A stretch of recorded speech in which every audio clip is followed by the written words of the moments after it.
Hello అండి. ఇది చందానగర్ అమీన్పూర్లో అండి ప్లాట్. 200 గజాల ప్లాట్ ఉంది.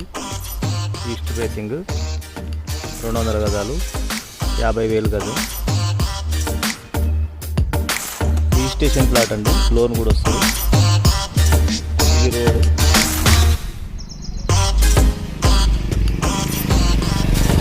అమీన్పూర్ అండి. 36-50 సైజు ఉంటుంది. 33 ఫీట్ల రోడ్ ఉంటుంది. మంచి ప్లాట్, రెడీ టు కన్స్ట్రక్షన్. మంచి రెంట్లు వస్తాయి హౌస్ కట్టుకుంటే. అమీన్పూర్ చెరువు దగ్గర వాటర్ ప్రాబ్లం ఉన్నది. ఇంట్రెస్ట్ ఉన్న వాళ్ళు నా నంబర్కి కాల్ చేయొచ్చు. హలో అండి. ఇది చందానగర్ అమీన్పూర్లో అండి ప్లాట్. 200 గజాల ప్లాట్ ఉంది. East facing